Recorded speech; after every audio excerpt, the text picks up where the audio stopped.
Hello, everybody. Good evening, good afternoon, and possibly good morning. I'm just going to share a video with everybody while we wait for everyone to come in. Good evening, Alex. Hello, everybody. Okay. Just let me know if you can hear this.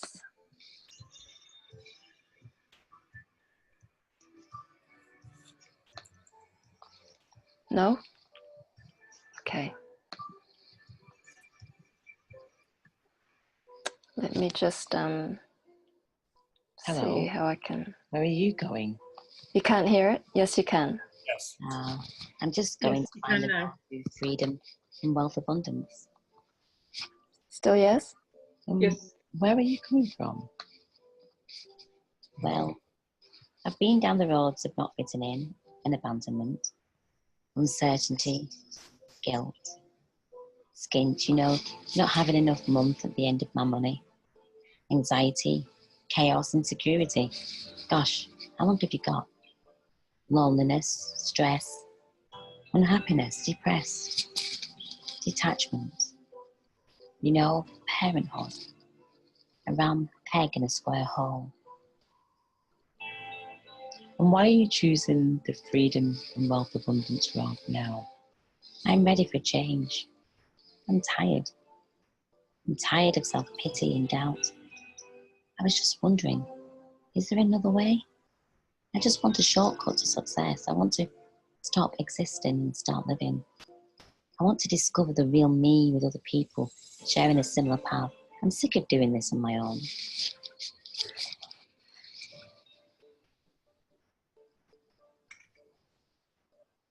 So in the meantime, whilst you're busy doing, how is your being?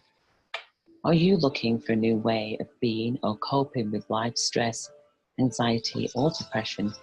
Well, you are not alone. If you feel able to give something back by telling your story and are willing to commit time to learn new skills, we welcome you. We are a community of people who have walked many paths alone. Now we share some of our path with each other, holding hands, sharing our stories.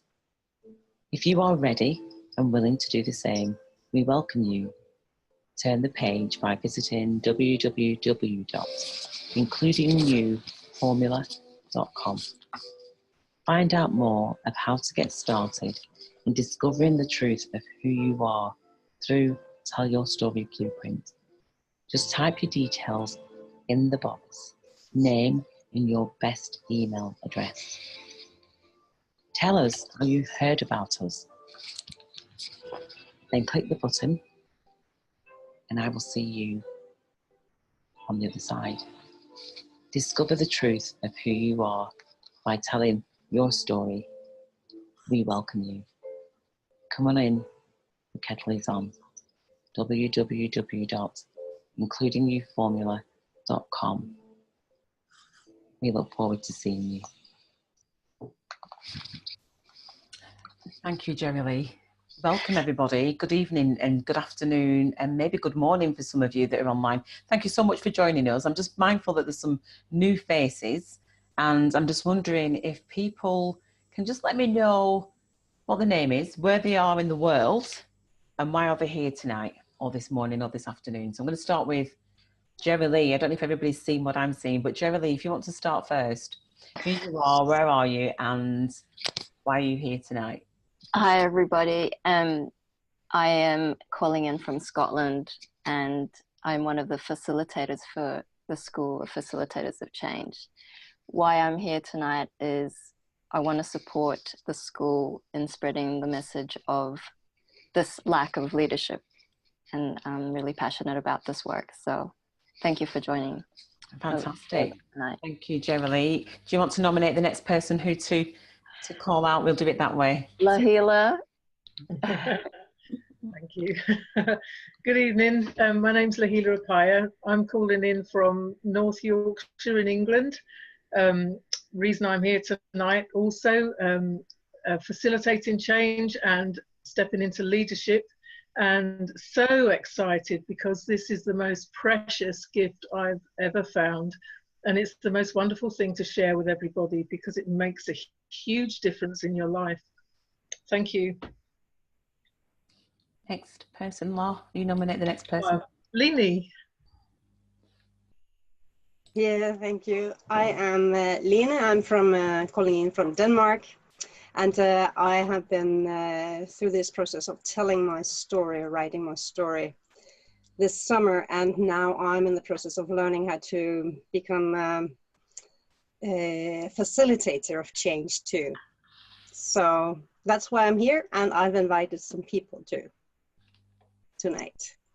Fantastic. Who would you like to introduce? Are they online already? Yeah. Who's next? Some of them are online. I can see Annette. Annette. Say hi. Annette's call out then. Hi, Annette. Hi. Can you hear me? We can hear you well, yeah. Okay. Yeah, I don't have the earplugs. I'm Annette. I'm from Denmark, and I'm here out of curiosity because Lene has invited me. So fantastic. I'm totally new. Excellent, thank you.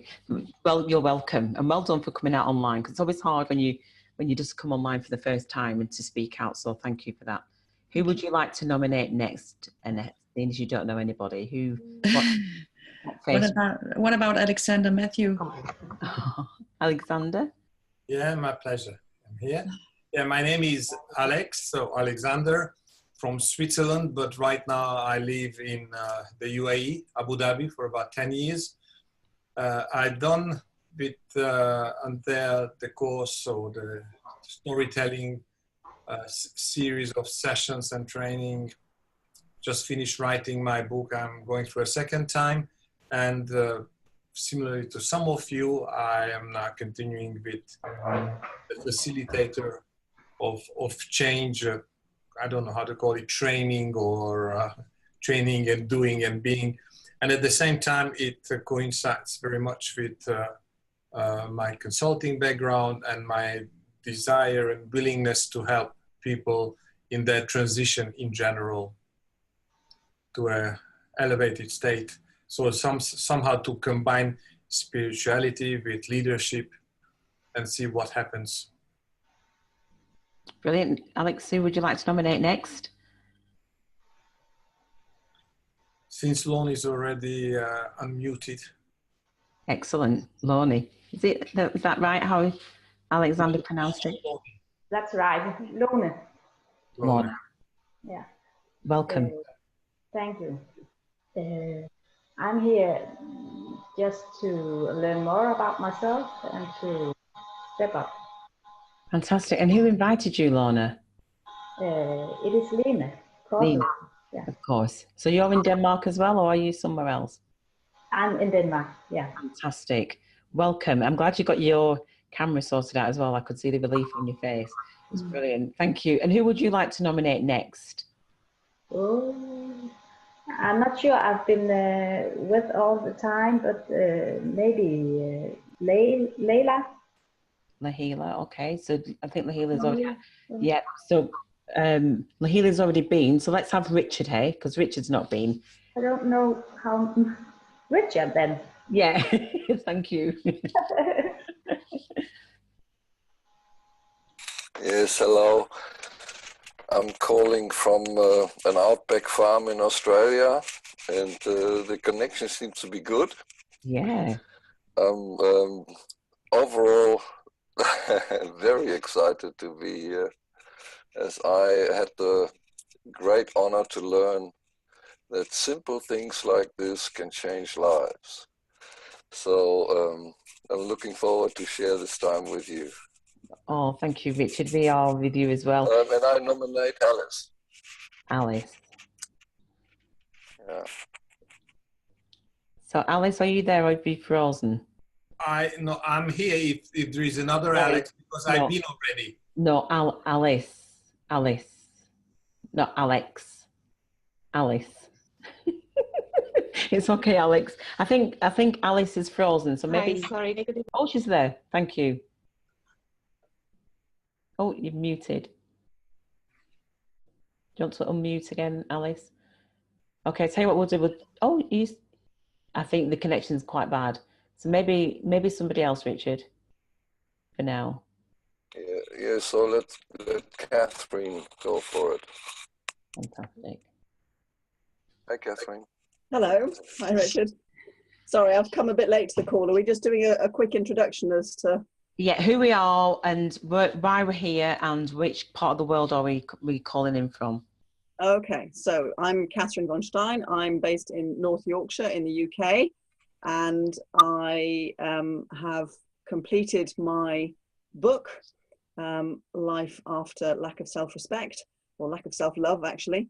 And it's been an amazing, amazing process. I've learned so much, and I'm continuing to learn so much. I'm really interested in learning more so that I can help other people get through this process and experience what we've all experienced, and that personal growth and development and blossoming into leadership. So I'm very excited about this, and welcome to everybody I've never met before. Perfect. And who are you nominating for the next person? But you might not know. I'll tell you what we'll do Nurture, because Nurture hasn't spoke yet. Hi, Nurture. Hey everyone, my name is Noortje. I'm from the Netherlands, and I think I came across this group a couple of weeks ago. Lahila invited me to join, and from the first meeting on, I was very impressed by the fact that people were sharing their stories. I thought the group had a really good energy, and I started to work on writing chapters myself. And I've written 4 chapters so far, and I've gotten a lot of really deep, profound insights through writing my own chapters about myself. So that's my experience so far, and I'm just gonna see what's coming next. Perfect. Who would you like to nominate next, Nurture? Right. What about Merlin? Yeah. Thank you. Hi guys. It's so great to be on this program this evening. My name is Merlin H. Oliver. I'm here in London, but this fine lady directly below me is my cousin, Anthea. We grew up in Preston, Lancashire, but we separated, and finally found me again when I was sneaking into another company, SFM, and I got a surprise call, and it was her. He said, "How you doing?" And because I was thinking while I was in that program that most of the individuals in the program have not found themselves, and they need to find themselves before they can go on and be prosperous in whatever other avenue they choose to. They need to find themselves, and coming on this program, telling your story, I said, this is it. This is the bridge which is needed for each individual to find themselves, telling their story first. And in telling their story, they will discover that there is a beautiful world beyond the ego where they can tap into, tap into their own destiny by being able to shift below or beyond the 5 senses, which is just sample the real reality. And so coming here, you're able to tell your story without any judgment. And in doing so, you find a community when you share your story that, hey, someone else's story is not exactly but similar, and I could identify. And so here you will find peace, you will rest, and you will want to go on to discover more of yourself. This is the place. Brilliant. Thank you, Merlin. Who's next? Who would you like to nominate next? Let's see who's there. There's only a handful of people left. Oh, okay. Alice is there. How about Lahila's already been, so we'll go to Alice because Alice got cut off. Sorry, we're just going to speed it up a bit.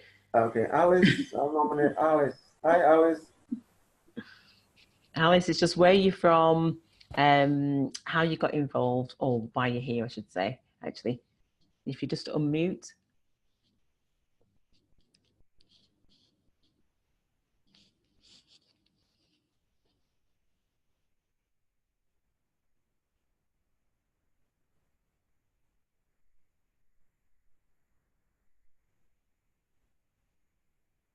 I think the internet's not slow, is it?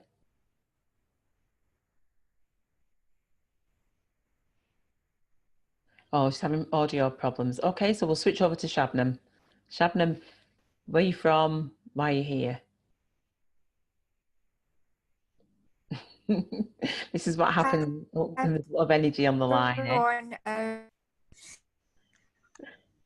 my internet's bad, but I was going to say it. So, yeah, I'm from Manchester, United Kingdom, and I joined because I met.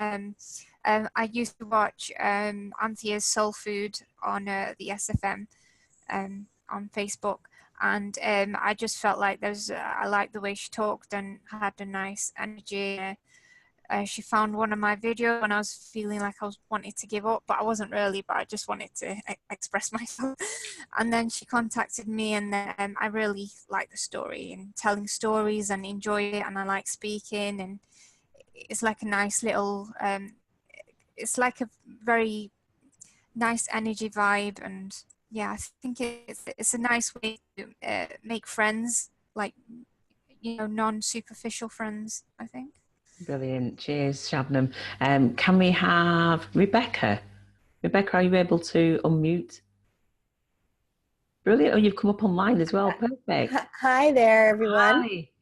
So first of all, my name's not actually Rebecca. Okay. Yeah, try again then. My name's Elizabeth Bishop. Hi. Hi, and I'm in Vancouver, BC, Canada. I just happened to be through a friend of mine's Zoom account. It just showed up that way. So oh, right. I noticed as soon as I came in, oh my goodness, it's coming up as Rebecca. And my name's Elizabeth, and like I said, I'm from Canada. And I just happened to see your posts, Anthea, in the Network for Professional Social Workers. Fantastic. I'm not a social worker myself, but my background is in human services. Okay. And helping professions, basically. And I was drawn to it because of what you were talking about around self-connection and the importance of knowing who we are and how we allow that to come through the roles that we have. In my particular area of interest are roles of service to humanity. So fantastic. That's why I signed up. Oh, so glad. I'm glad we can see your name's Elizabeth now. And I'm glad you explained why it wasn't Elizabeth to start off with. Yeah. Magic here. That's what we do. Thank you. I can see that. Yeah, I hope you enjoy this evening. I'm sure you will. Thank you for joining us. Thank you. And thank you. We're going to pass over to, let's have a see, Gaynor. Have we got Gaynor on the line? It feels like it's I don't even know, is it the international song thing that they used to do years ago? Gaynor? Perfect. How are you? Oh, we can't hear you. Okay. Are you talking to me now, Anthea? We can hear. Who's? Sorry, no, we were talking to Gaynor. Was that Gaynor? Or was it Alice? Sorry. No, we're not getting Gaynor, are we? That was me, Anthea. That was me. I just got my audio working, so please I was continue. Not sure if you were talking to me. Please continue. Continue. Okay. Yeah, brilliant. Cheers. Whilst it's working. Hi, everyone.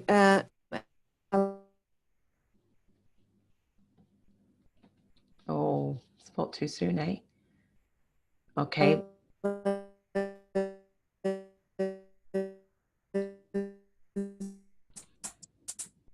Okay, we can't hear. So I'll tell you what, Alice, don't know what's going on, lovey. If you can. I live in Berlin,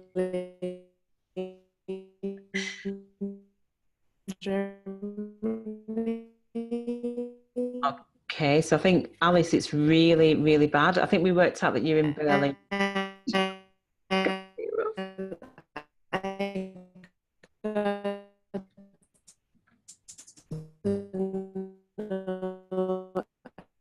And here within the community.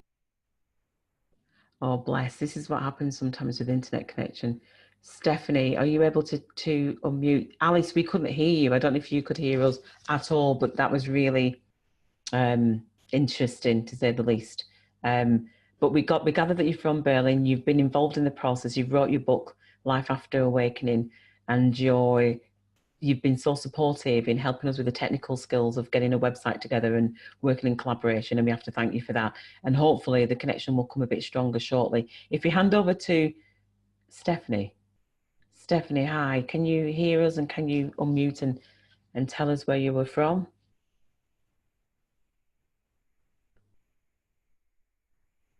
Maybe she can't. I don't know if Gaynor can, Jeremy, if you're able to help Gaynor get on. Okay, so thank you everybody, because we're not sure. Gaynor, can you hear us? Okay. Oh, it's jumping. It's okay. So what we're going to do is, if you just put anything into the chat box, then feel free to. Oh, Paul, thank you, Jeremy. Paul, are you there? It's very difficult. Brilliant. I am here, but I can't see myself. I don't know if anybody can see me. We can't see you, so I can't see myself, which is probably a bonus. Okay, okay, no worries. I've got me. I don't know why, but I've got me video on, but it doesn't seem to be wanting to show me. No, you can hear me though, yeah. We can hear you. Yeah. Where are you from, and why are you here? Right. Well, I'm here in Scotland, in Perthshire, glorious Perthshire, in the north of the UK. My sister-in-law is Jerry Lee, who sort of, well, my interest was stirred by Jerry, actually, who said about the process, said about what it was, and I indicated an interest in actually story writing, really. I'd always looked to a forum, and I thought it sounded interesting. It is interesting. It's a great place to actually come and tell a story, which without judgment. I mean, we all sort of tell our story to people and then get judged by it, but this is a great forum to actually come in, relate your story without judgment, and you're feeling that way you can actually express yourself far better from a deeper place, and it's one which is more meaningful and actually helps in the process of getting through whatever it is we've got to get through. We've all got our different things to get through, so great process brought to it by Jerry Lee, and yeah, really pleased I did. Brilliant, thank you, Paul. And Paul, can I ask, why are you still? You've wrote your book, which is Life After. Is it Life After Denial? Something like that, yeah. Yeah, and what interests you about still being involved in the process? Because what happens is we all of us write our story. That's what we do. And when you realise what we're doing here in this presentation this evening, it's to give you a sense of what authentic leadership is about. And authentic leadership is not necessarily something that we're used to. So this is a very new way of being, and it comes through telling our story, because we are all natural born leaders. So hopefully by the end of this presentation, you'll see what we're talking about. So just think, what's this telling your story about? So Paul, why are you still involved?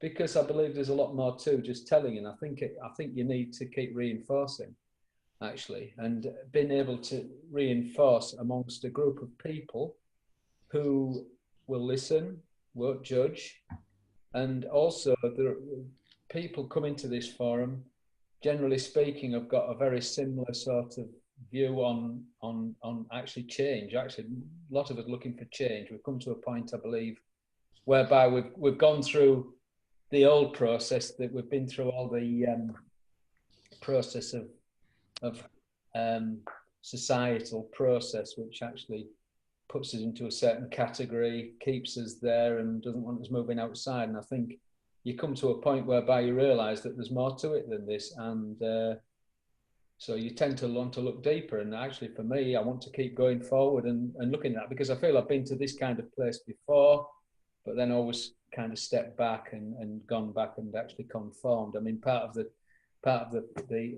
hint is in the title of my thing, denial, and that's this denial all the time that you know,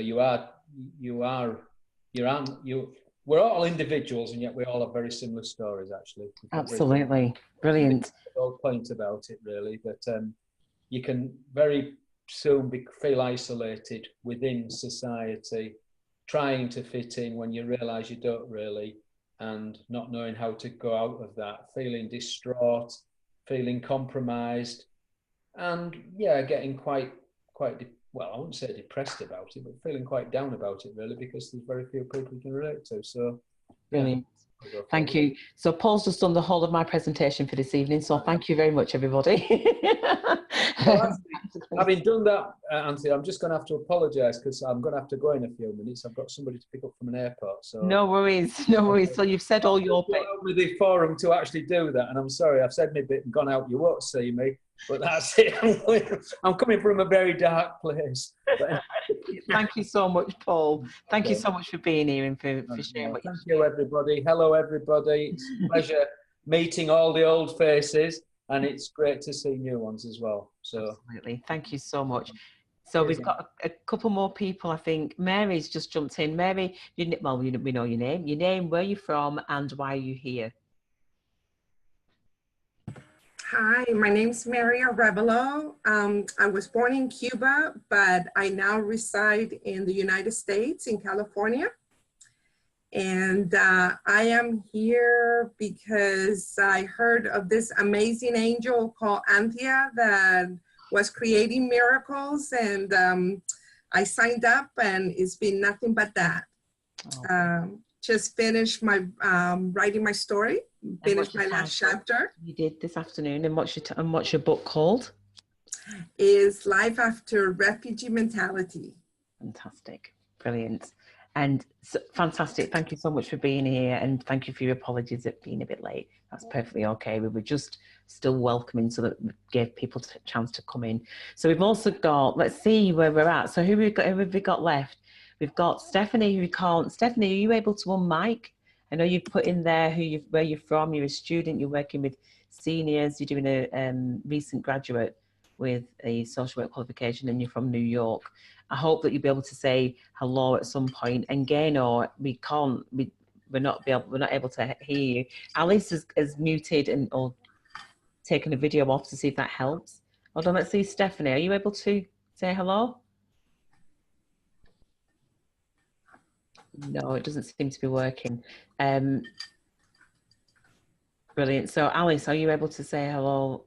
And Suki is, I don't know if Suki's volume's working or not. Alice, are you able to unmute? Hi everyone. Is it okay now? Sounds better, absolutely better. Okay, yeah. Brilliant. Yeah, good evening everyone. Sorry before for the audio and video dropouts. I am Alice. I was born in Cameroon, and I moved to Germany when I was 20 years old, and I'm still here in Germany. I got to know Anthea through a community, the 6-Figure Mentors community, and I was just drawn to her energy, and I was drawn to her passion in wanting to make a difference for humanity. And I got into the process of writing my book. The title of my book is Life After Awakening. I have been on a self-discovery path for a very long time, where it kind of like got lost into that world without really understanding what got me into it in the first place. So I had to like go back and see the root causes for what were my motivations, and that was highly due to relationships in my childhood that I was kind of like running away from, like relationships that needed healing. And the self-discovery path was kind of like my hideout. So I had to go back and revisit those relationships, revisit those stories, and kind of like through the whole process of writing my book, I kind of like unpackaged all of that and dealt with the emotions and healed from the emotions. And right now I'm in a place where I can really breathe. Like I feel very whole in myself. I feel I am me completely.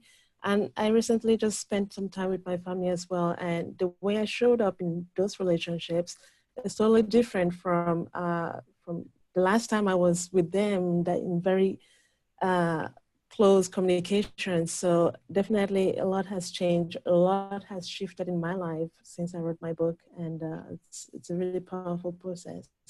Fantastic. And I'm happy to be here. Thank you so much, Alice. Really appreciate your words there. I'm learning so much new all the time. Faustina, are you able to unclick your mic and say a few words? And I know Stephanie's still trying there to speak out as well, because her mic's off. Faustina, are you able to unmute and say hello, where you're from and why you're here? Is that happening, Jolie? No, maybe not. Okay, so has everybody said hello that's been able to unmute? Let's just obviously. Okay, so we're just gonna move on. So basically what we're doing is, if people unmute in between, hopefully at the end, we do have a 20 to 30 minutes questions and answers.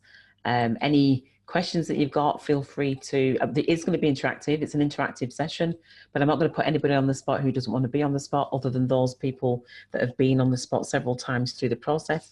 So they're gonna take the weight for all you new people. So it's an opportunity for you to sit back and just enjoy this process.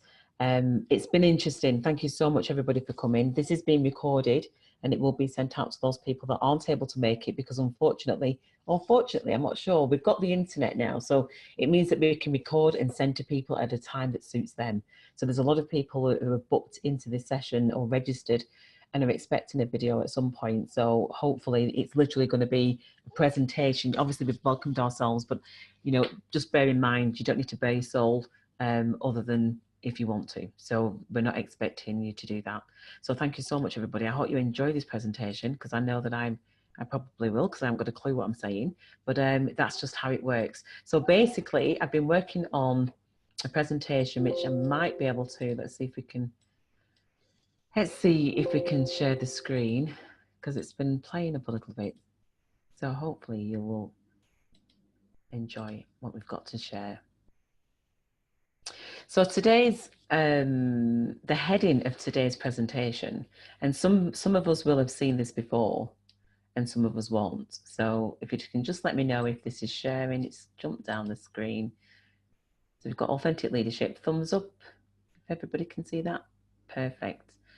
So what we're going to do is, as we're going through these slides, some of the slides I'm just going to be going through, not necessarily really quickly, but I just want to give you the essence of where this is coming from. And my background is social work. I trained as a social worker in the 90s, but I've done care work from before social work.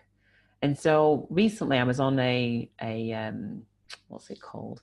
On Facebook, and I was on a social work group. I'd been invited to go and have a look at the social workers there. And I'd never really resonated with a lot of social workers. I'd always kind of was working in isolation and also felt different. And I don't know, Elizabeth, you know, from your background, would you say that you felt the same, or is it just me that felt like that?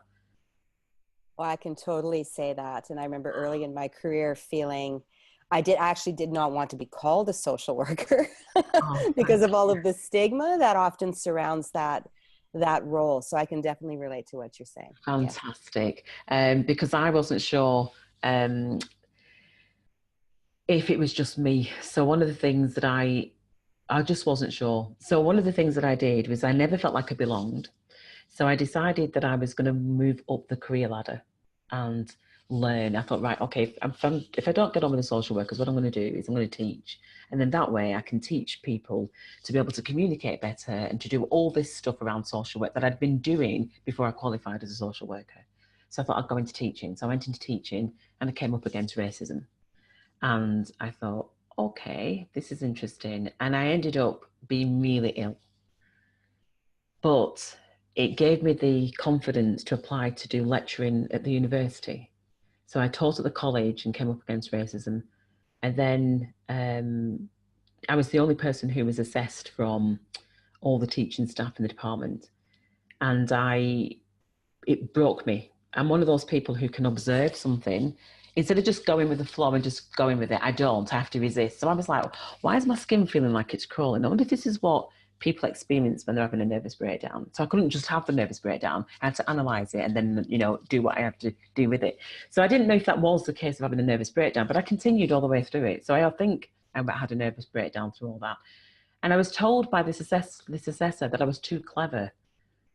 And being somebody who was brought up in school knowing nothing, I was told I was going to care for people for the rest of my life, but in a very derogatory way, as though somebody who wasn't too clever that's all that they were capable of doing.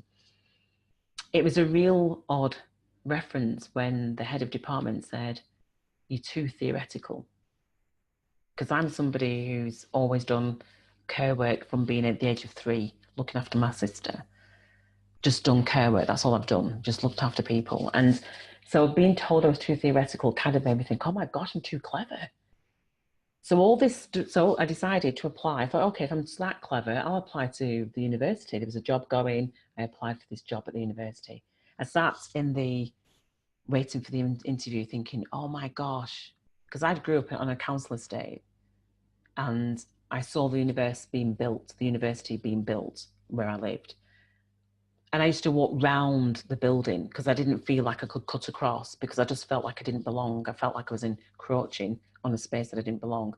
So for me to see the university being built and then to be sat being interviewed in the university that I've been taught in, the first person in my family to have a degree, was like, no, this isn't a place for me. And then this chap was talking about the Financial Times, and he was talking about the state of the economy. And I just thought, oh my gosh, I've not done any, when you do what it's like, you're going for an interview, researching everything, thinking, right, I'm going to go in there. Like, you have to know everything. And it was at that moment that I just thought, okay, nervous breakdown 2 or 3 or 4, I don't even know, stop counting. But I just thought, if I don't know it now, do you know what? I'm never going to know it. So it's like, and I was thinking, stuff it, I can only be me. If they reject me, at least they'll reject me for being me. So I went into the interview and I was told, why are you applying for a job at this time in your life? And I answered, well, do you know what? I thought I'd be a bit older, like I'd be wiser with the years. I think I was in my late 20s at the time. I said, I thought I'd be older by now. I thought by the time I get to 40, that'll be about the age that I'll be wise enough. And the manager said, typical woman. And I just thought, and if I was drinking, I would have choked, because I just thought, you can't say that. And the little voice inside of me just said, hold your tongue, because I kind of said, well, that's a bit derogatory, isn't it? It's a bit judgmental, because I thought I have to say something. But then I stayed quiet and I got the job. So there I was lecturing, sat in the office, couldn't switch the computer on, didn't know how to switch the computer on. But there I was lecturing and just seeing so many inequalities that were just like, oh my gosh, where have I come to? So then I thought to myself, I'd love to be a manager, I just, a manager would do it. I'd be managing, I'd be the head of the organization, and I'd be able to influence change. So within 2 years, there was a job application for a voluntary organization, and I decided that the 2-year contract, that was it. I was done with lecturing, and I went to manage a voluntary organization, and it nearly killed me, basically. So I ended up uncovering that the organization was in debt and chose not to tell me. And this leads to this authentic leadership, because never, ever, ever doubt your gut feeling. Never doubt that hunch. Because I was given a bunch of flowers on that first day that I'd got this job, and my gut feeling said, danger, money, keep your mouth shut. That's what it was a sense. When people say about hearing voices, it wasn't a voice that I heard. So there wasn't any mental health issue before I started. There was when I finished. But when I started, there wasn't. And that's what my gut feeling had said. It had said, danger, money, keep your mouth shut. And I sat in the office and I just cried, because I wondered what on earth was going on. Now, again, I don't know if you're like me, if this story is resonating, because I'm literally just talking from what's coming up within me, really. So I think before I was preparing this session today, I felt I was tuning in to all the different people that were going to be coming onto the call and trying to answer everybody's question, everybody's concern, to try and put some kind of peace in people's hearts. So I'm hoping that by the time you finish this presentation tonight, that there'll be peace in your heart around the power of this work. There's no doubt about it. It's powerful. And it's powerful because I chose to speak it out. I chose to speak it out. And in speaking it out, we've got the people that are online tonight that are all having their own experiences, doing the same thing. I can get emotional, so I try not to. I'll try and just stick to these slides that might help me to keep balance. So I'm hoping that people are feeling that they're in the right place, because I'm going to pick up from the management with around the authentic leadership. So what had happened was I was signed off with a sick note for 3 months, stress, anxiety and depression, because the organisation was in debt and chose not to tell me. But I'd uncovered this debt. And this was somebody who in the interview was asked, what is your biggest weakness? And again, in your life, and I'm not telling you this out of that you might not already know this. I suppose I'm reinforcing that hidden part of us. In that interview, I was asked that question, what's your biggest challenge? No, what's your weakness? And I said, it's not so much a weakness, it would be an area of development and growth. And that's, you know, more powerful of words than what I was being told. I thought it's not a weakness. A weakness for me, this wasn't it. The answer that I gave was finance. That the finance would be an area that would be my biggest challenge, because I haven't ever worked on financial budgeting within my organisations, because in social work you don't do that, in teaching you don't do that, and that's, you know, youth work is what I've done as well. You don't do that. And so that was the very thing that was the issue in the organisation. They needed an incompetent manager so that they could put the blame on that person and make the person a scapegoat. So that's what had happened. And so, like I said, I came out of the organisation. What it did, it led me to do this. It led me to step up into recognising that change is all that we have. Change is all that we've got. How is change affecting you, and how are you adapting to change? And what this process does, it helps us to adapt to change. That's the biggest gift that we can have in this world right now, is adapting to change. The majority of people that are struggling is because they're not adapting to change. They're not adapting to the fact that change is constant. We've not been taught this. So it's really, really simple. However, we've not been taught it. This has been put into a structure. So luckily, because the organisation pushed me out of the space, I was able to stand back and think with a sick note, how is my life changing, and what am I going to do? So what I did is I put it into a structure, because I can't just keep it for myself. I have to share. So I'm just going to go through some of these slides, and I'm going to go through them not quickly, but you'll get the gist. So each of us have come into this world in need of basic things. And those things that have already been identified. So some of the people that have been on the line, we've already gone through this training before. So we kind of like put this together. So this isn't just mine. This is a universal from lots of people around the world, really.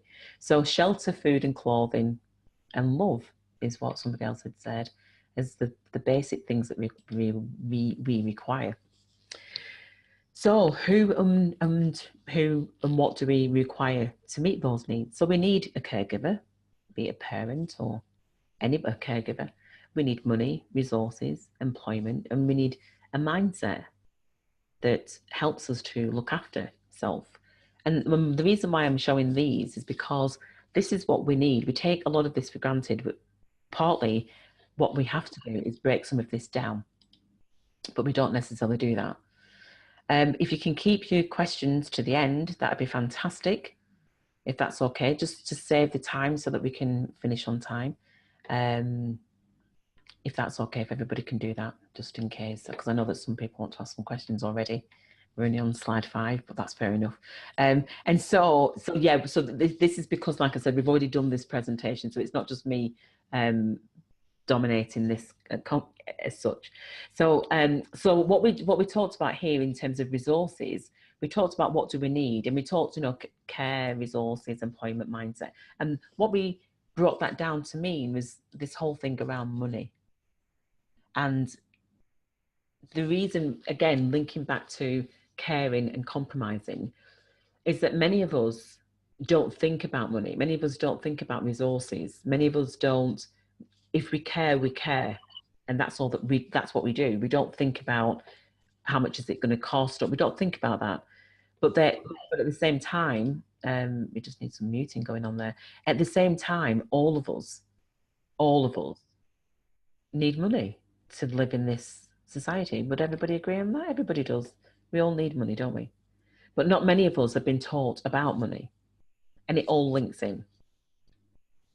money doesn't grow on trees. And again, I'm sure most of you, again, as you're thinking about the slides as we're going along, maybe just jot down which slide jumps out to you the most, which one resonates with you the most as we're going through.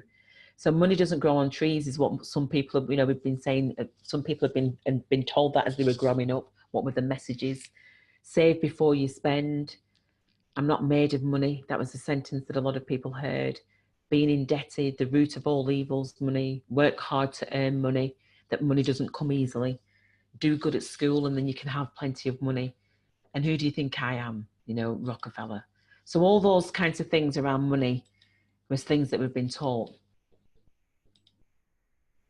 Then we talked about what that means. And again, in terms of leadership, when we're looking at leadership, then we have to look all round at who we are as a people.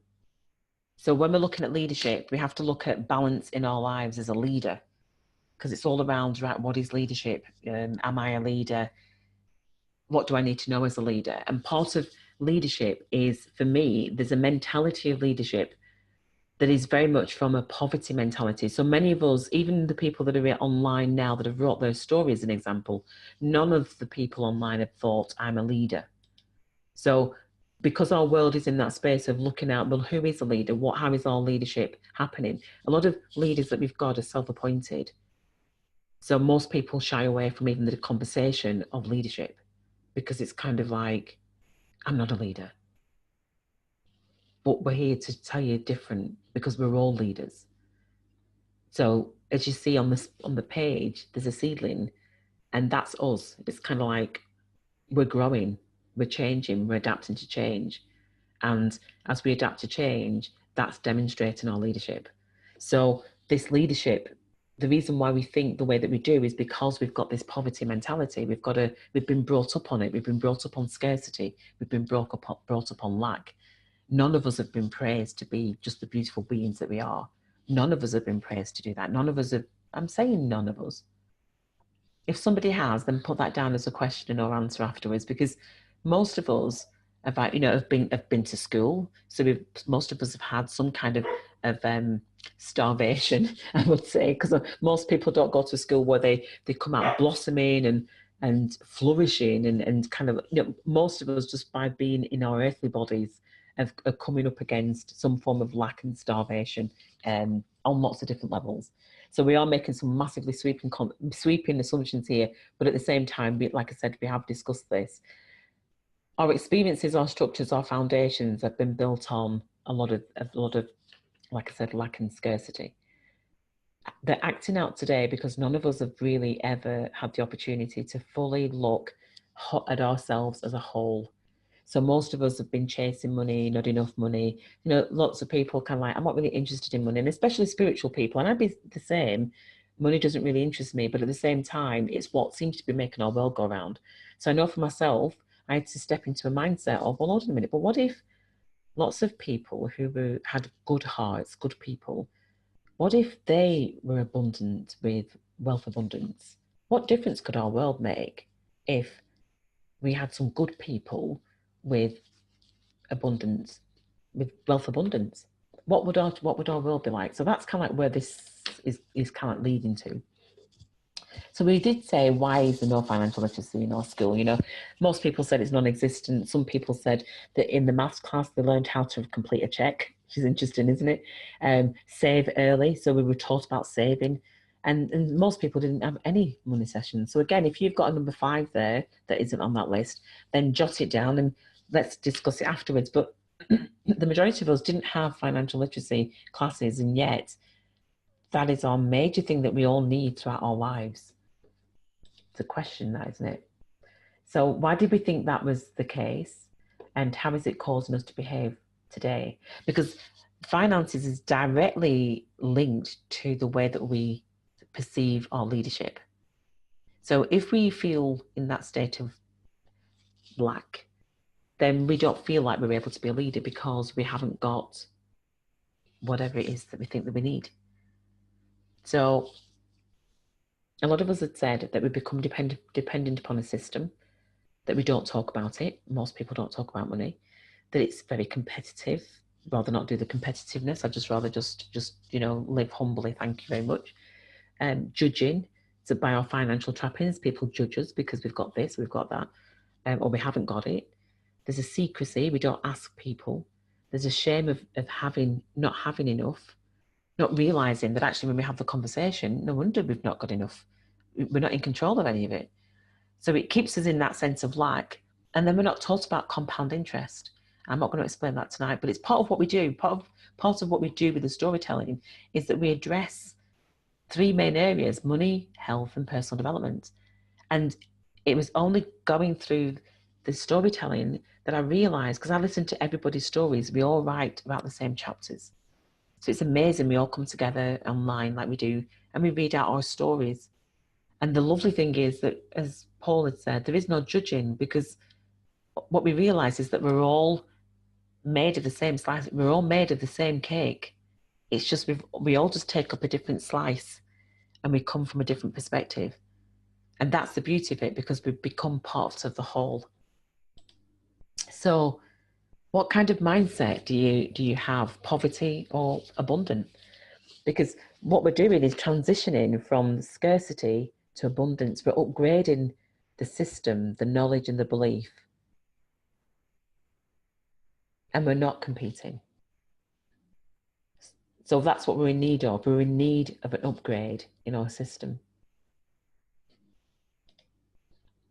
So how do we switch from abundant mindsets that's been laid as our foundations and built upon lack and poverty?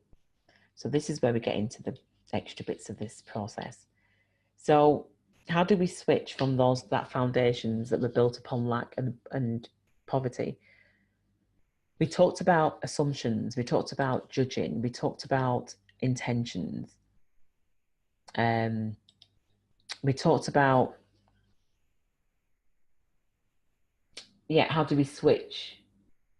We talked about letting go of assumptions. We talked about letting go of judgment, adapting more to intention, openness, awakening, listening, nurturing. And these are all the things that are about what we do when we listen to each other, that we recognize that we're challenging our assumptions, that as we're listening to ourselves telling our stories on the same, because we're all on the same page, so we're all talking about awareness and awakening, it means that each of us are hearing ourselves, and the assumptions that we made are just dissipating. The judgments that we made are dissipating because we're listening to each other. And the beautiful thing is, as a diverse culture, we're all from diverse backgrounds. It's fantastic, because then it starts breaking down some of those barriers that have kept us separated. That's the beauty of this process. If you look at each other on the line tonight, you probably can't see each other now that the screen's up, but we're a diverse range of people. And that's the beauty of having the internet and the digital age, is that it doesn't know any boundaries. Just like poverty doesn't know any boundaries, just like health doesn't know any boundaries. It doesn't care the colour of your skin, your eyes, or anything like that. It just is.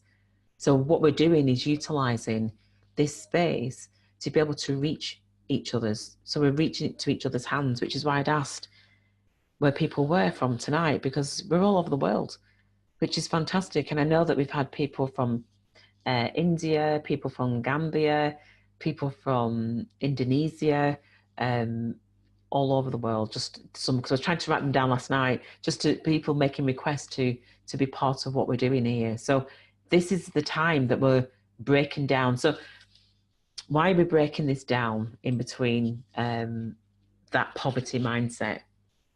Because poverty mindset is about being told what to do. This process isn't that. Nobody was told what to do in terms of coming here tonight. People, or this afternoon or this morning, people have opted in. When you opt in, that's you claiming.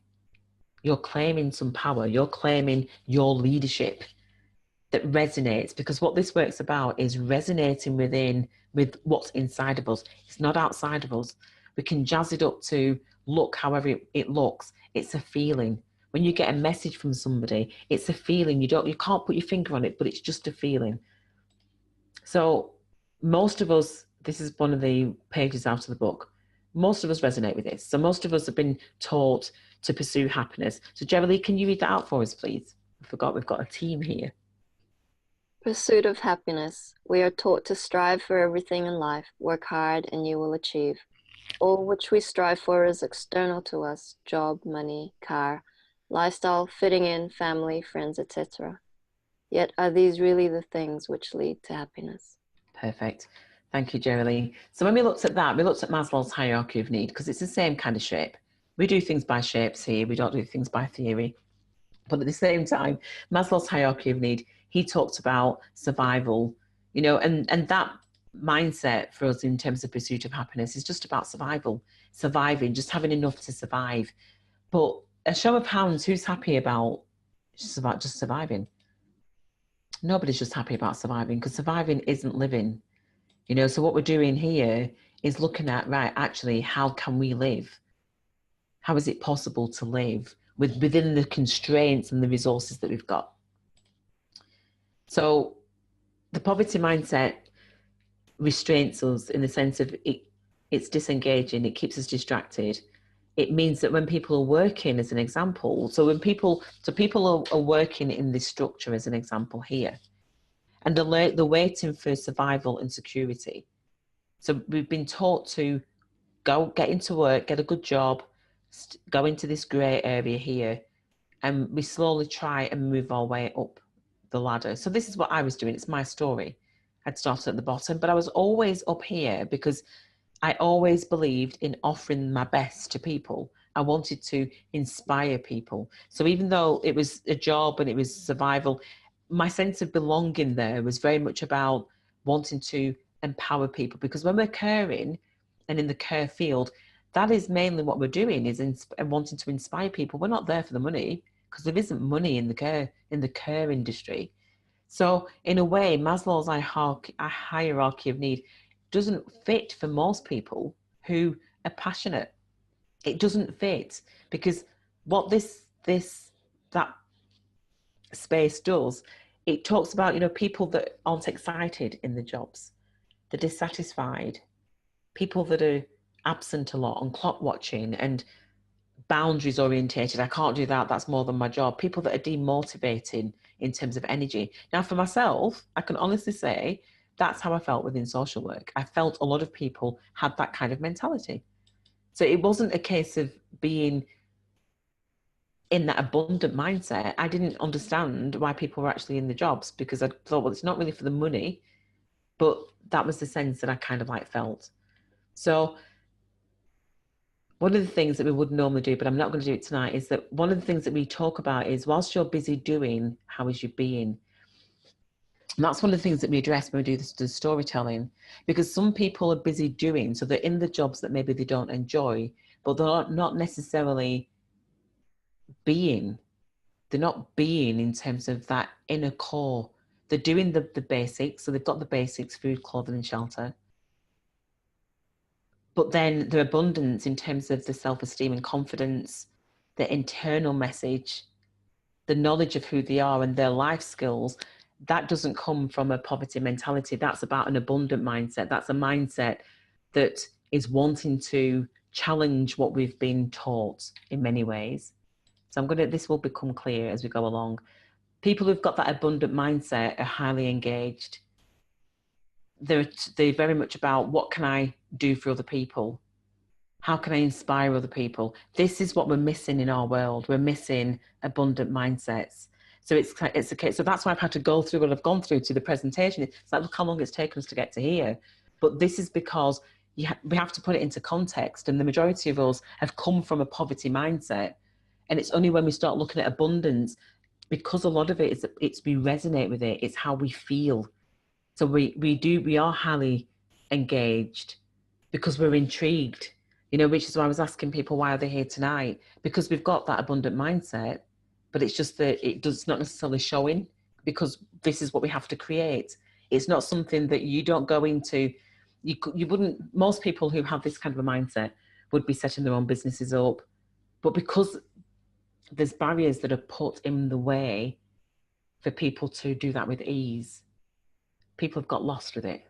So we're trying to find that common ground, and this is what we're doing. So as we've been telling our stories, we're finding that place of transparency and authenticity, because it's within us, and we're bringing that out. And as we bring that out, we're connecting with each other, and that's what's creating the abundance.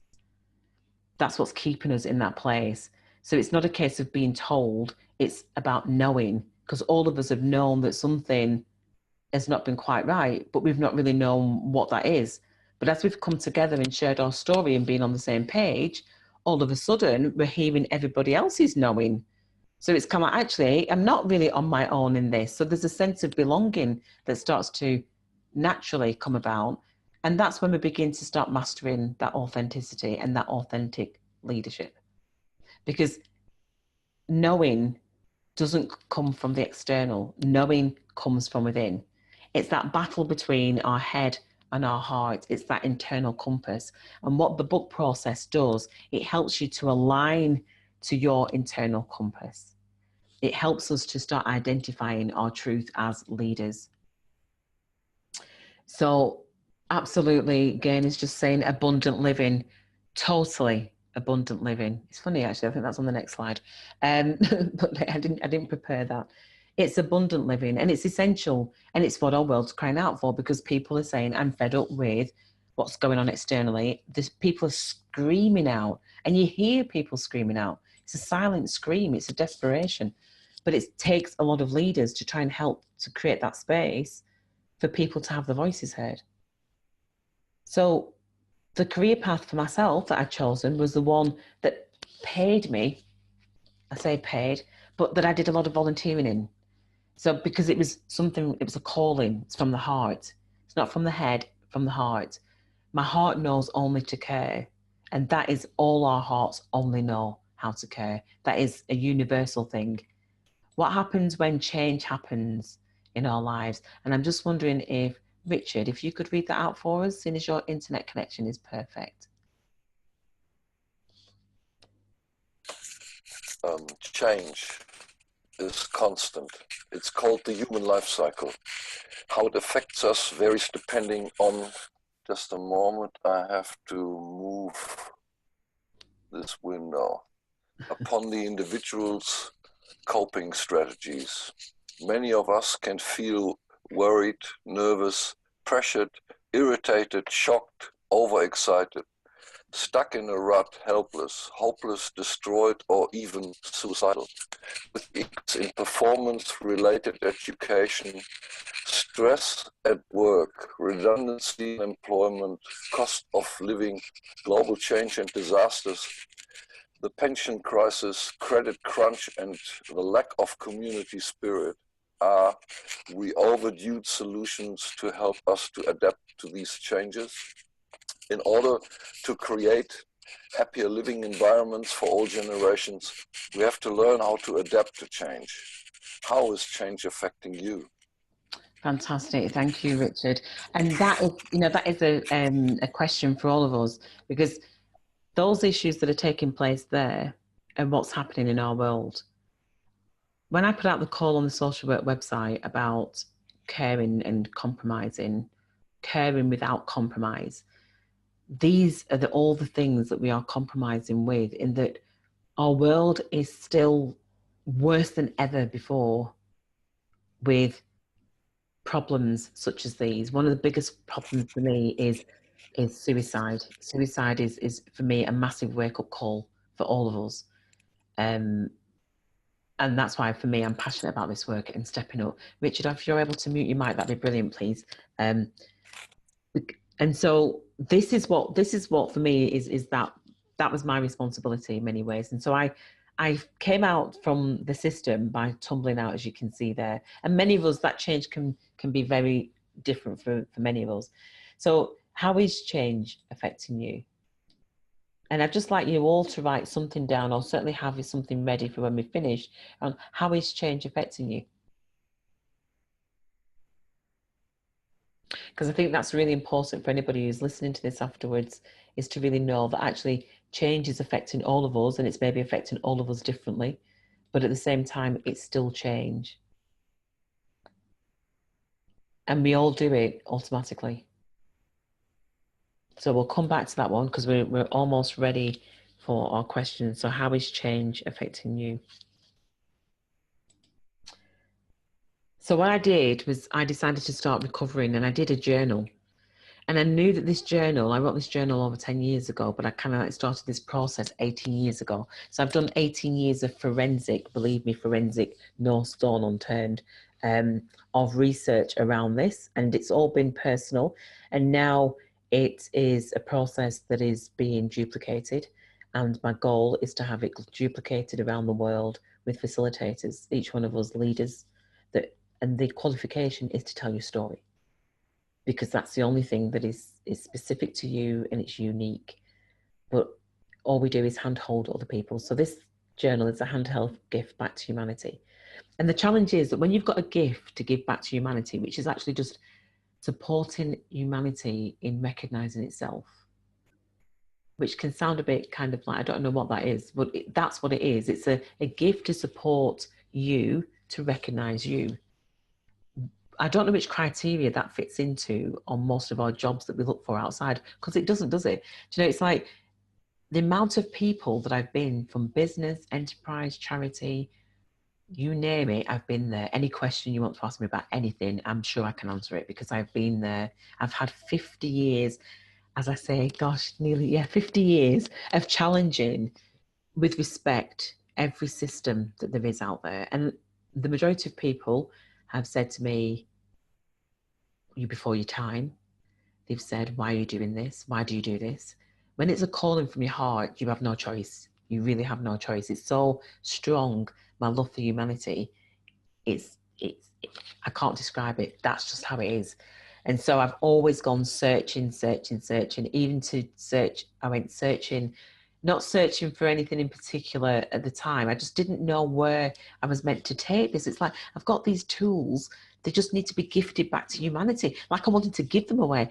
I ended up going to a Buddhist retreat in Ireland for 3 months and ended up being admitted into hospital with diabetes. That's how much I've been searching from one extreme to the other. And yet it's kind of like, and here I am, and all I needed to do was to speak it out. I just needed to believe that my story was worthy enough to find another group of people who were interested in sharing their story.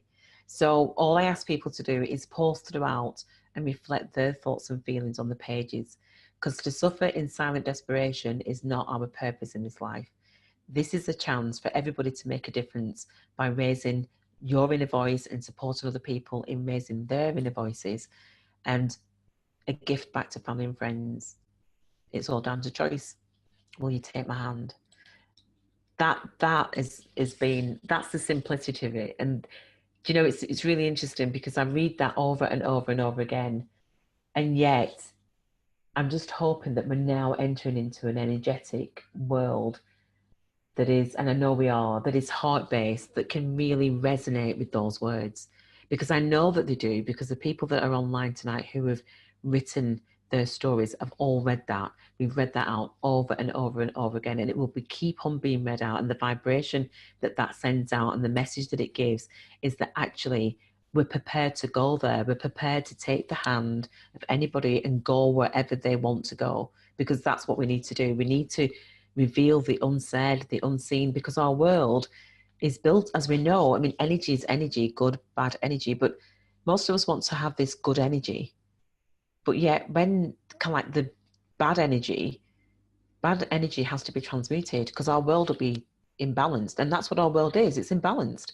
So it's kind of, okay, we need to bring the balance, because when we bring the balance and people dare speak their truth, and some of that truth is a darker side of truth, it doesn't matter, because when dark meets light, it gets transmuted. And it's like clapping hands, you know, that's when we've got the two hands, isn't it? It's like one side, the second side, and we put it together. So when some people will say in the book process, "Oh, do you know what, my story's a bit dark," or it's like, brilliant, the darker, brilliant, because what we're doing is just shining light to transmute it.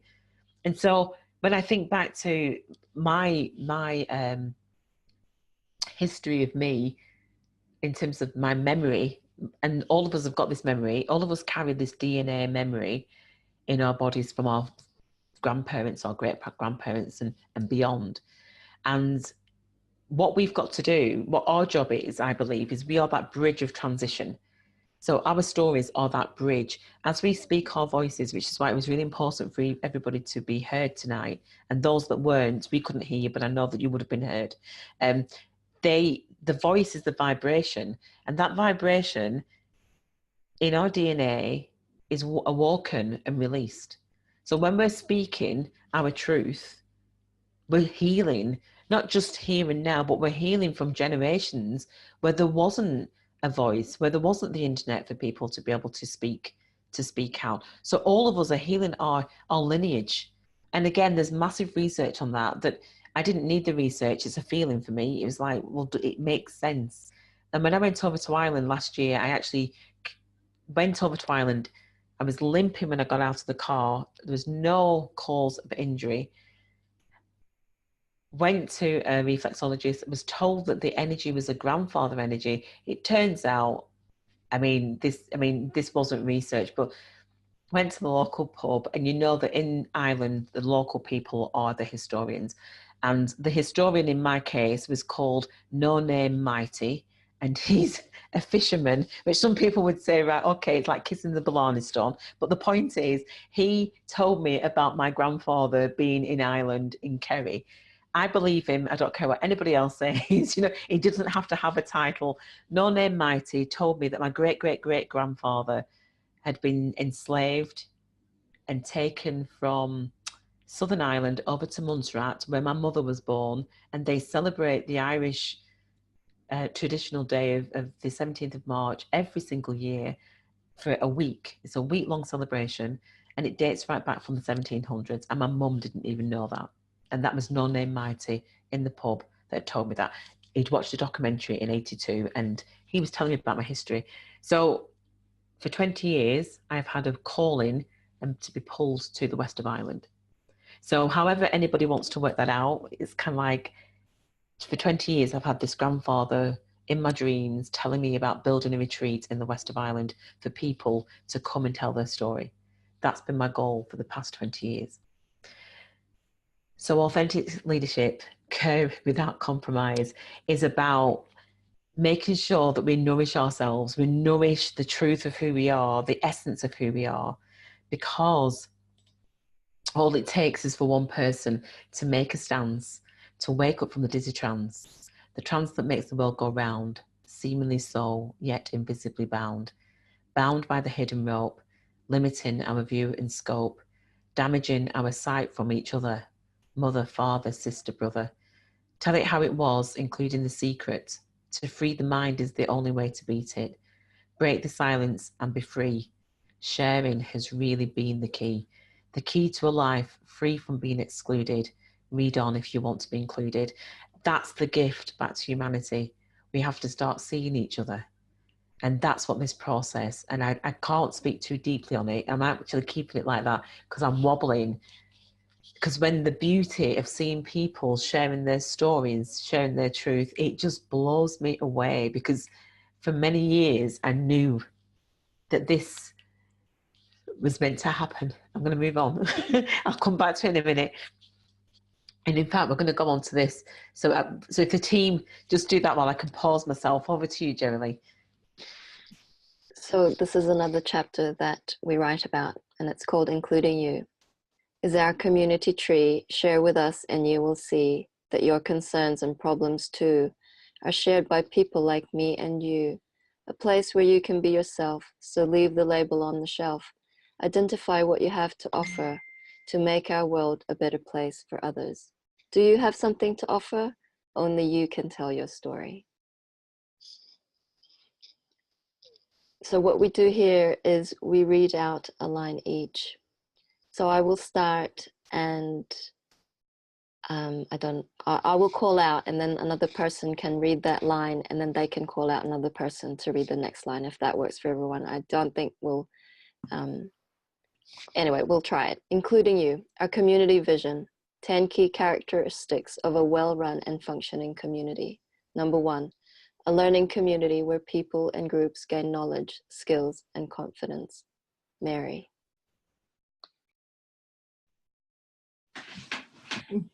Number 2, a fair and just community which recognizes and celebrates diverse cultures. Catherine?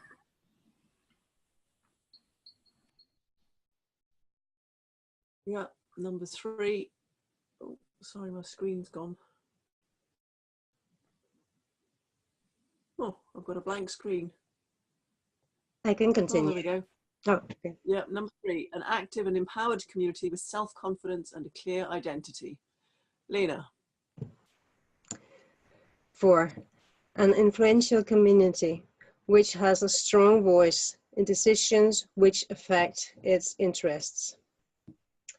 Alexander. 5, an economically strong community creating income generating opportunities and retaining a high proportion of its wealth.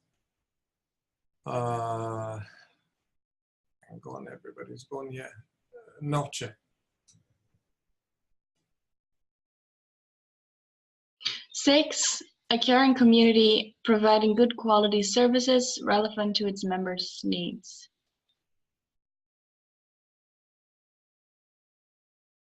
Excuse me. Mary, did you read yet? Yep, Mary's read. Yes. How about Richard? Yeah, I was looking at Elizabeth's screen. Maybe she would like to read. Sure. Number 7, a green community with a healthy and pleasant environment, conserving resources and encouraging awareness of environmental responsibility. Now, how about Richard?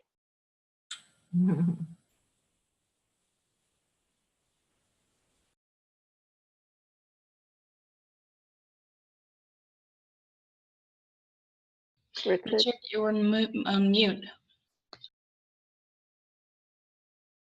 I already read.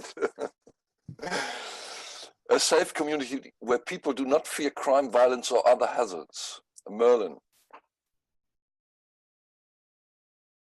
I think Merlin's not there. Number 9, a welcoming community which people like, feel happy about, and do not wish to leave. Over to, who did I see? Shabnam. 10, a lasting community which is well established and likely to survive. Galaxy S6.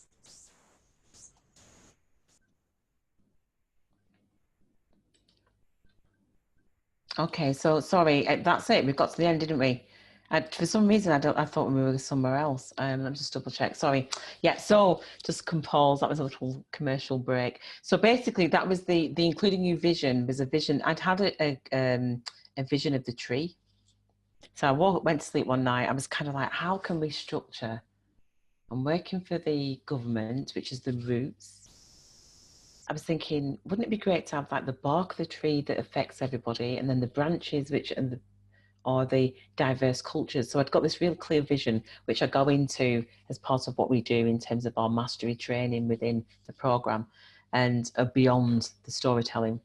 And then I just thought, wouldn't it be great? Wouldn't it be brilliant to have this because in an orchard for me, you have the seedlings just grow, they know the greatness and they just grow into these trees, and all these trees accommodate each other. Why can't we be like that? Why can't we just be as simple as that as human race, really? And so what I did was I started to, after I'd kind of like gone into this valley. There was a valley that it was, for me, I would often struggle in my head and I would have lots of tears, lots of crying. And thank you, Elizabeth. Elizabeth is just saying that she's got to dash off early, but she'll be sure to be watching the recordings. Thank you so much, Elizabeth, for joining us. And so, yes, the valley was somewhere that I had to go into many times to try and make sense of what was going on, but it freed my heart up to express itself. And many of us don't have that. Many of us can be stuck in our minds, in our heads, wondering. This process just helps you to forget the wondering. It just releases so that you can start really getting to the truth of what's going on, which is much deeper. So this is what had happened to me, really. I came out of the care profession in a way, and I'd gone into self-care because I was ill. I'd got stress, anxiety, and depression, and I'd injured my ankle as well. So what I needed to do was to grow. I needed to cultivate myself. I needed to really rest. And many of us might recognize this, that many of us sometimes just have to go within and just be. But many of us don't get the chance to, because we're rushing to get back into the space that's going to feed us in terms of having our money, and we never get the chance just to be relaxed in that. But this is the time. This is the time of being able to help people to just have time to say, well, hold on a minute, I'm going to just nurture me. So the book process helps to do that. And once we've done that, we're looking at nurturing. We nurture ourselves, which is about acceptance. So we cultivate, right, okay, I needed this, what I did. I needed the time out, and I needed to accept that I needed to look after me, that I'd been looking after everybody else for 40 odd years in a way that I needed that time just to nurture myself. But I still had the responsibilities to take care of around me, but I just needed me time. That's all part of self-care, where we're giving our own medicine. Because if we saw somebody burning out, struggling, we would say to them, oh, stop, take some time out. We would do that for our friends and our family. We don't necessarily do it for ourselves. And what I found was that there was a flow. The flourishing for me was there was a flow that was taking place. There was a authentic living, which is what Gaynor had put down, Gaynor. There was a sense of truth. It was a flow. Life was flowing again. And some of you will recognize that is sometimes when you just stop holding on so tight, there's a fear of letting go. But it's only when you let go that you realize, oh my gosh, why was I holding on to that for so long? You know, and that's what we recognize when we're all in our space together. That's what we recognize. So each one of us have come into this space to grow and cultivate. And as we do that, we're nurturing and releasing whatever that doesn't serve us. We keep on releasing that, because that comes round. You know what it's like? You just get one thing sorted out, then the next minute something else happens. Because just like a seedling, if you can imagine a seedling growing, it needs to keep on flourishing. If it stops growing, it's probably dead. You know, it's like, that's not us. So in order to keep on growing, that seedling needs to keep on stretching. And it's kind of, if you can imagine the seedling growing and it comes back, it goes full circle. It goes back to its roots and it keeps on growing and it goes higher and higher. So the reality is we'll have our high moments, our low moments, but at the same time, it's kind of like we're changing and we're adapting each time. And if we can learn to adapt to change, then we lessen the illnesses that are in our world. We lessen the mental health problems that are in our world, because we're adapting and we're recognizing that actually that is life, that is living. So in this process, what we do is we help to grow people. We help to grow people. We help to nurture people. So we grow by telling our story, and then we hold a handful of people to help to nourish them in this process. And then in doing that, what we're doing is releasing our fear and nurturing those people. As we're nurturing those people, those handful of people, we're learning how to grow into our natural born leaders. We emerge as a natural born leader. So it's not that somebody says, right, you've got that certificate, there's your certificate, well done, you're now a leader. This process, you have to go through it. And by going through it, you tell your story. So each one of us have told our story. The ones that are on, that you can see, people have got the names: teach, do, learn. So when people come along, they learn how to do the story. And then they just emerge. It's not that we come in here thinking I'm going to be a leader. It's just that we recognize that actually it is the only way to lead, is to have gone through and walked the talk and walked those steps. And just like Maslow, at the top of Maslow's hierarchy of needs, this is what self-actualizing is. So once our basic needs are met, that we talked about in the bottom of that pyramid before, the top of the pyramid, which is often what we strive for, all I did in this process was turn it around. I don't know if you spotted it when we did the other slide before, but when we did this slide before, this turned around. So this bottom part is what Maslow talks about as being self-actualizing. And this is what self-actualizing is. This is what self-actualizing involves. It involves being playful. It involves being self-sufficient, being creative, having vitality, meaningfulness, and authenticity. So authenticity in terms of authentic leadership is about nurturing that seedling to reach its full potential in terms of being authentic, knowing what authentic is. It's impossible to lead if we don't actually know where we're leading. So we have to get back to the core of ourselves. Our world is in need of it. Imagine our world where people are, imagine being just even playful. Playful, my gosh. Most of us, our world is so complex, isn't it? That I know what I'm like. I can be really intense when I'm doing this work, I'm telling you. And I can be really intense and I forget to play. But as soon as you've got a child in the room, it's impossible, isn't it? It's impossible. A child comes into the room, that's it, straight away. You've forgotten everything that you were stressed out about. Such a tonic, you know. So that playfulness and creativity, these are all the things that help us to flourish and blossom.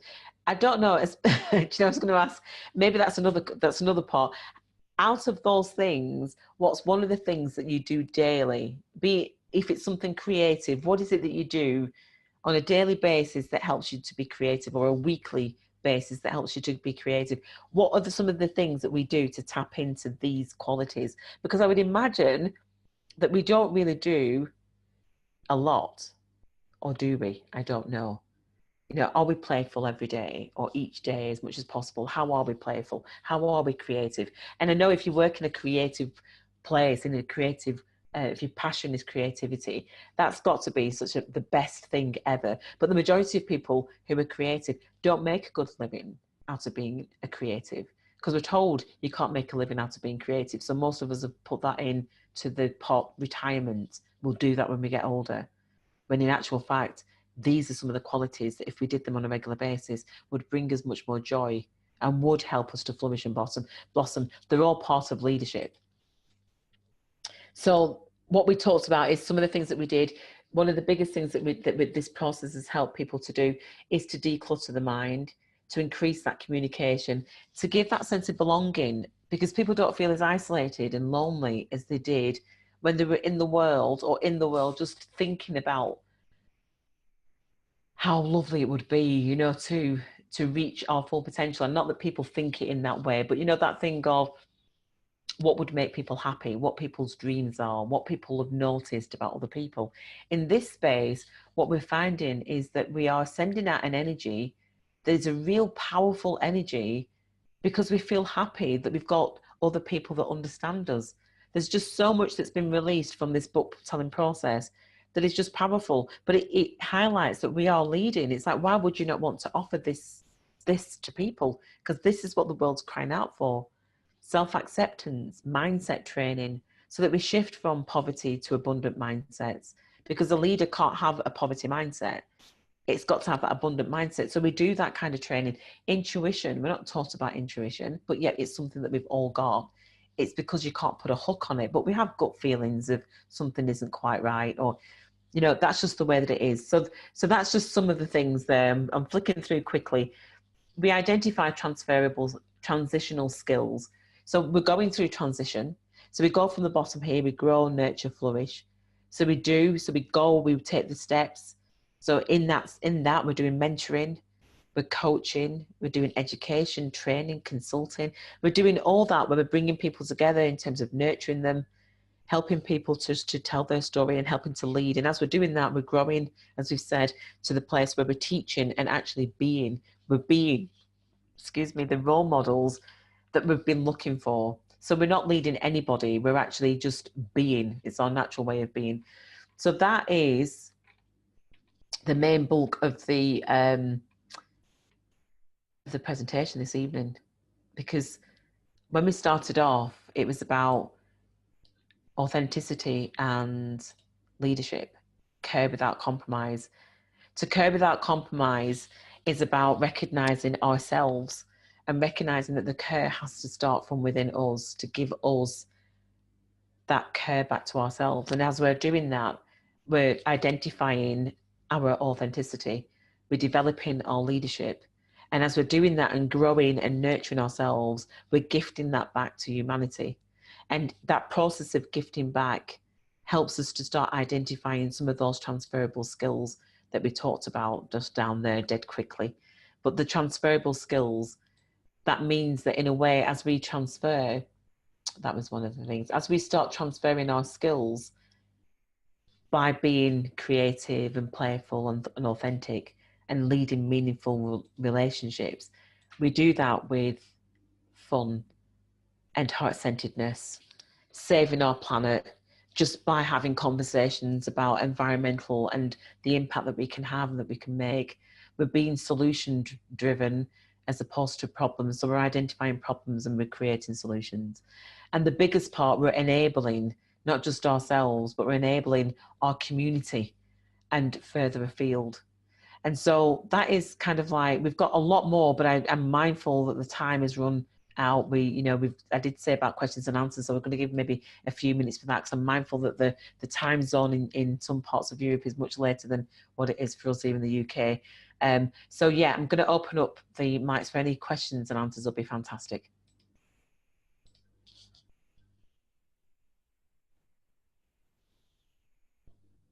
There. Richard, is that? Oh, Alexander. From the very beginning, I had a question. You mentioned about your own experience. But you were not told that financially it was not a stable organization. What was your role? Where did they hire you at? What level? The manager. I was managing. So I was kind of like the chief executive, really. So basically you had everything on your shoulder. Yeah? Every single thing, absolutely. Yeah. And interesting, when I took them to court in order to clear my name. I managed to clear my name. And it's still, well, it's not in existence now, but it lasted for 10 years after I'd finished. And what was interesting was I was actually working to make myself redundant. So most people, I don't know if anybody ever has been working to make themselves redundant. A show of hands if you have. No.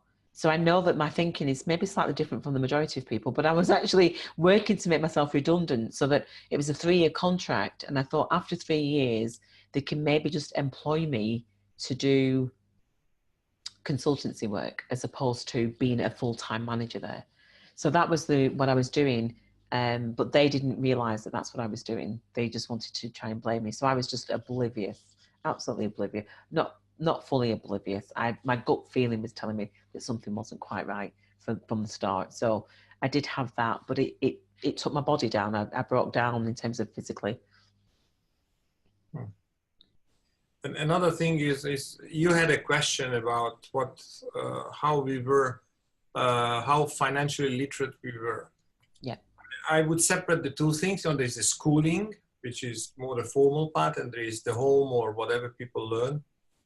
But in general, I totally agree. There is nothing mentioned in any school or at any level about how to manage a family budget or a company budget. You learn about more theoretical formulas and whatever. Even financial people do not learn what to do with their own financial life. Absolutely. And luckily, that was the thing. Luckily for me, thank you, Annette, and thank you, Stephanie, for being here. Luckily for me, the financial bit was the bit that I basically excelled at, because I had to. And finance is the only thing that is black and white. And that's what I teach people in this process, is about being able to transform the finances from a different angle. But it has to be done collective. It can't be done individually. It has to be where there's a team of people and each of us are supporting other people. So this process is it's a natural way of being. It's a natural way of generating an income through the course fee that we charge, and it's not a big course fee. It's purposely been built that way in order to keep the cycle going, but to include a lot of people. It doesn't work as just an individual person. We've been taught to decompartmentalize everything. So everything's individually. We see things just from one angle. We don't see the whole. And when we see the whole, then we realize that actually, what can we do where it involves a lot of people? Not just what I can do for me. This is about what can we do as a community for each other. So, for people receiving this information, just signpost people. Let them make the decision whether or not this is for them or not. This isn't about making a judgment if somebody wants to write a book, because it's more than just writing a book. It's a way of being. Any more questions?